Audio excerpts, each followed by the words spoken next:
Bonjour à tous, indignés, objecteurs de conscience et citoyens du monde. Nul ne peut nier la situation précaire dans laquelle nous nous trouvons. Nos sociétés capitalistes sont sur le point de s'écrouler et beaucoup cherchent un coupable. Patrons, immigrés, chômeurs, les partis politiques fondent leurs programmes sur un ennemi désigné et promettent croissance, travail et pouvoir d'achat. Comment les politiques pourraient-ils apporter une solution globale et équitable alors que leur objectif est de satisfaire des envies égoïstes croissantes de nos sociétés de consommation? Les citoyens n'ont d'autre choix que de s'indigner. Mais manifester peut-il changer l'état d'esprit politique? Ont-ils seulement le pouvoir de changer? En réalité, le problème actuel est purement rationnel. Il s'agit de savoir comment faire vivre dignement 7 milliards d'êtres humains de manière équitable sur une planète dont les ressources sont limitées et où l'élite, l'industrie et les corporations n'ont aucun intérêt à changer ce monde. Des solutions existent, mais avant de les aborder, résumons la situation. Les ressources naturelles vont en diminuant, alors que les rythmes de consommation augmentent partout. Le mode de consommation occidental dépasse le seuil tolérable. Or, il est présenté comme un exemple à suivre pour les pays émergents. Cette consommation excessive crée de graves dérèglements environnementaux et sociaux. La dette astronomique des États soumet les peuples à l'austérité et au travail perpétuel. L'ère du pétrole touche à sa fin.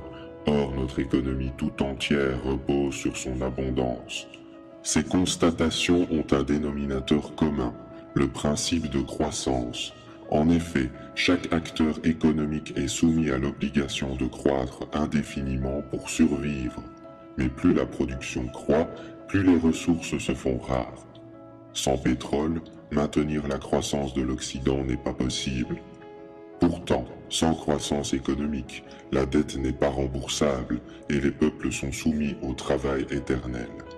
Quant aux inégalités, la croissance économique des pays déjà riches implique l'exploitation continue des ressources du Sud. En réalité, nous avons atteint des niveaux de croissance que nos sociétés ne peuvent plus assumer. Des études démontrent qu'après un certain niveau, la croissance n'engendre plus d'effets bénéfiques sur la population. Au contraire, les externalités négatives s'accumulent et le bonheur recule. Pourquoi vouloir la croissance à tout prix si celle-ci est basée sur l'augmentation infinie de la production au détriment de l'émancipation humaine? En réalité, rien ne l'explique. Il s'agit d'une croyance, d'un choix de société babylonien basé sur le mythe de l'abondance. Dans la nature, tout a un début et tout a une fin. Quand un organisme croît, il atteint un niveau optimal et cesse sa croissance. Nous vivons dans un système qui pense pouvoir agrandir ses richesses sans fin en niant les limites matérielles et humaines. Devons-nous continuer à croître indéfiniment ou rechercher une stabilité? Nous voilà dans l'impasse, une dette impossible à combler, le mur des ressources qui approche, des politiques dont l'unique objectif est de relancer la croissance et la compétitivité. Alors, que faire? Nous ne vous dicterons pas de conduite à suivre, car votre liberté nous est fondamentale. Dans tous les cas, l'accouchement sera difficile, car il n'existe pas de solution miraculeuse. Ce que nous appelons la crise est en réalité une mutation. Notre société tente de s'adapter à de nouvelles conditions, car le système ne peut plus fonctionner comme avant. Cette transition peut prendre deux formes. Soit les peuples se libèrent des vieux schémas, soit le système capitaliste résiste et devient de plus en plus autoritaire, avec austérité, travail forcé et pauvreté. Si le monde libre veut gagner la transition, il faudra indéniablement passer par une révolution des modes de consommation. Si assez d'individus prennent conscience de leur pouvoir en modifiant leur vie, les institutions économiques devront s'adapter ou disparaître. Nous avons observé 5 principes qui mettent en échec le système. Notre manière d'envisager le monde n'est jamais neutre. L'éducation, la religion, les médias, jusqu'aux jouets de notre enfance. Nous sommes le fruit d'une accumulation d'influences. Dans la société productiviste, basée sur la consommation et la croissance, ces influences sont exacerbées. De l'école au travail, jusque dans notre foyer, la société nous dicte comment être heureux, que consommer, pourquoi travailler, quelles valeurs adopter. Étourdi par les médias de masse, l'humain est déraciné, à tel point qu'il peine à donner un sens à son existence en dehors de la consommation, de la compétition et du travail. Admettre cette réalité, c'est sortir d'un long rêve éveillé, dont la conséquence est irrémédiable. Développer sa liberté d'esprit jusqu'à devenir maître de son existence. La libre pensée permet une remise en question de tout ce qui nous semblait rigide. Le système politique, le monde du travail, la finance. Ces choses sont la création d'hommes et doivent être critiquées. Nous prenons alors conscience de notre société, qui n'est pas l'apanage de l'évolution. Nous appartenons à un monde où nos actes ont des conséquences sur les autres. De nombreuses questions apparaissent. Consommer me rend-il heureux? D'où proviennent mes envies? Acheter me rend-il libre ou esclave? Accumuler de l'argent est-il le but de mon existence? Les citoyens du monde n'ont jamais été aussi proches. De plus en plus conscients des enjeux environnementaux et sociaux, certains individus développent une responsabilité totale, c'est-à-dire le sentiment que leur responsabilité en ce monde dépasse les frontières de leur personne. Du choix du métier à l'alimentation, chaque acte quotidien devient un choix conscient dont les conséquences, même minimes, sont prises en considération. Sans cette conscience globale, le monde ne peut espérer évoluer favorablement.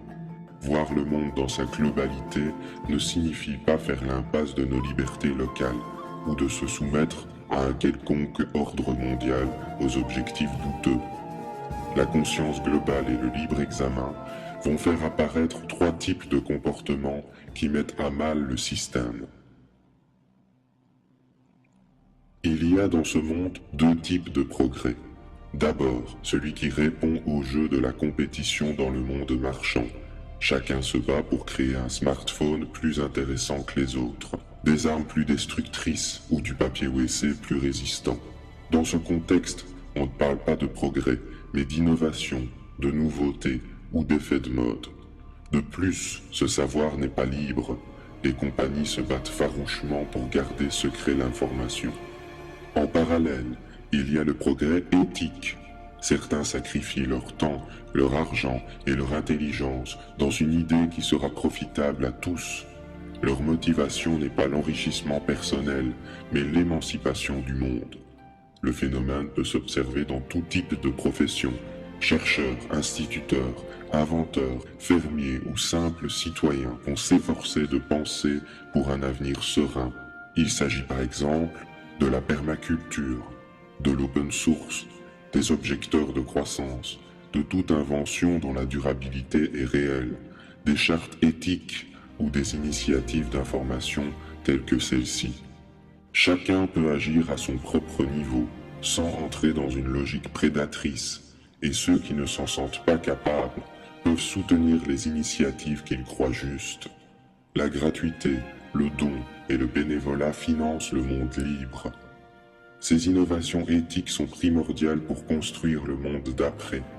Mais ce n'est pas suffisant sans que les citoyens ne prennent part à l'action individuellement ou collectivement. C'est la dimension collective de la transition. Il s'agit concrètement d'expérimenter des projets alternatifs en marge de la société marchande.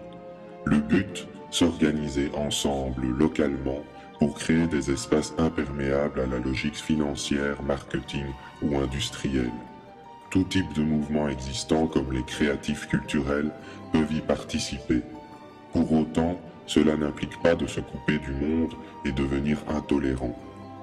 Par exemple, La permaculture consiste à créer une agriculture biologique qui assure la sécurité alimentaire d'un territoire. Même en cas de choc pétrolier, la survie de tous serait garantie. Citons également les villes lentes, l'agriculture paysanne solidaire, les groupes d'achat en commun, les systèmes de troc et bien d'autres choses. Ces initiatives ne mettent pas en péril les libertés et au contraire renforcent une démocratie réelle. Cependant, cette démarche collective risque d'être combattue par le système et ses lobbies. Aussi, sa réussite dépend de l'investissement individuel de chacun. Appelée aussi frugalité choisie ou simplicité volontaire, c'est l'application individuelle de l'adage « penser global, agir local ». Il n'existe aucune règle ou obligation. Chacun est libre de concrétiser sa sobriété à son propre rythme, selon ses revenus et convictions politiques, philosophiques ou religieuses.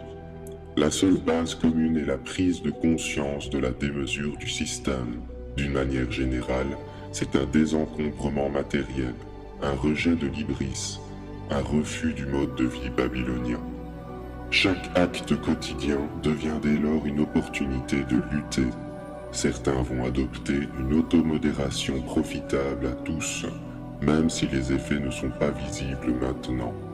Il s'agit par exemple de réfréner ses achats, de se libérer de la télévision, de l'automobile, de boycotter les grandes surfaces et les produits industriels, d'opter pour les produits locaux et de saison, consommer moins de viande et bien d'autres choses. Ces individus vont généralement trouver le bonheur dans les choses simples.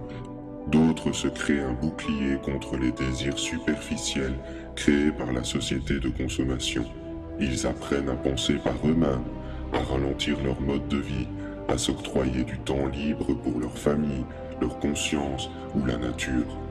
Mais simplicité ne rime pas avec facilité.